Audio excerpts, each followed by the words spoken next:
ರಾಜ್ಯದ ಬಿಜೆಪಿ ಸರ್ಕಾರ ಹಾಗೂ ಕೇಂದ್ರದಲ್ಲಿರುವಂತಹ ಮೋದಿ ಸರ್ಕಾರದ ಜನವಿರೋಧಿ ನೀತಿಯನ್ನ ಖಂಡಿಸಿ ಕಡಪಾಡಿಯಲ್ಲಿ ಬ್ಲಾಕ್ ಕಾಂಗ್ರೆಸ್ ವತಿಯಿಂದ ಬೃಹತ್ ಪ್ರತಿಭಟನಾ ಸಭೆ ನಡೆಯಿತು.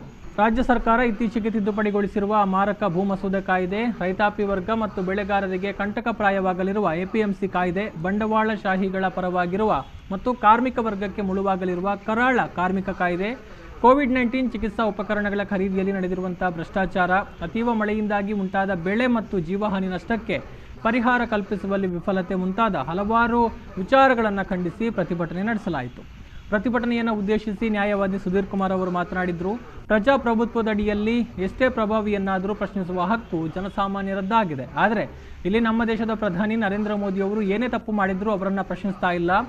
ಪ್ರಶ್ನಿಸಿದರೆ ಪ್ರಶ್ನಿಸಿದ ಆತನಿಗೆ ದೇಶದ್ರೋಹಿ ಪಟ್ಟ ಕಟ್ಟಲಾಗುತ್ತೆ. ಬಿಜೆಪಿ ಮಿತ್ರರು ಜಾಗಟೆ ಶಬ್ದಕ್ಕೆ ಕೊರೋನಾ ವೈರಸ್ ಓಡಿದ್ರೂ ಓಡಬಹುದು ಎಂಬುದಾಗಿ ಮೋದಿಯ ಗಣಕಾರ್ಯವನ್ನ ಸಮರ್ಥಿಸಿಕೊಂಡವರು ಇದ್ದಾರೆ ಅಂತ ವ್ಯಂಗ್ಯವಾಡಿದರು. ಸುಳ್ಳುಗಳ ಸರದಾರ, ನನಗೆ ಖಂಡಿತ ಯಾವ ಬೇಸರ ಇಲ್ಲ.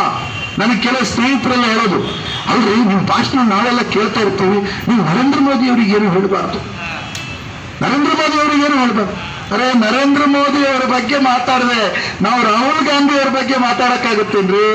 ರಾಹುಲ್ ಗಾಂಧಿ ಅವರಿಗೆ ಅಧಿಕಾರ ಜನ ಕೊಟ್ಟಿಲ್ಲ, ಅಧಿಕಾರ ಕೊಟ್ಟಿರೋದು ನರೇಂದ್ರ ಮೋದಿ ಅವರಿಗೆ.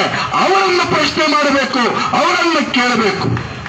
ಎಲ್ಲಿಯವರೆಗೆ ಸುಳ್ಳು ಅಂತಂದ್ರೆ ಇವರ ಎಜುಕೇಶನ್ ಬಗ್ಗೆ ಸುಳ್ಳು ಹೇಳಾಯ್ತು, ಇವರ ಮದುವೆ ಬಗ್ಗೆ ಸುಳ್ಳು ಹೇಳಾಯ್ತು, ಇವ್ರ ಟೀ ಮಾರಿದ್ದ ಬಗ್ಗೆ ಸುಳ್ಳು ಹೇಳಾಯ್ತು, ಇವರು ಪೊಲಿಟಿಕಲ್ ಸೈನ್ಸ್ ಓದಿದ್ದು ಅಂತ ಸುಳ್ಳು ಹೇಳಾಯ್ತು, ಇಂಜಿನಿಯರಿಂಗ್ ಪದವೀಧರ ಅಂತ ಸುಳ್ಳು ಹೇಳಿದ್ದಾಯ್ತು.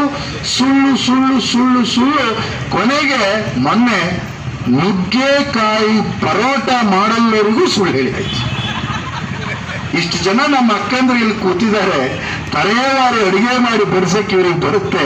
ಇವ್ರು ಯಾರ ಹತ್ರ ಹೋಗಿ ನುಗ್ಗೆಕಾಯಿ ಪರೋಟ ಮಾಡಬಹುದು ಅಂತಂದ್ರೆ ಆ ನುಗ್ಗೆಕಾಯಿ ಹಿಡ್ಕೊಂಡು ಬಾರಿಸಿ ಕಳಿಸ್ತಾರೆ ವಾಪಸ್.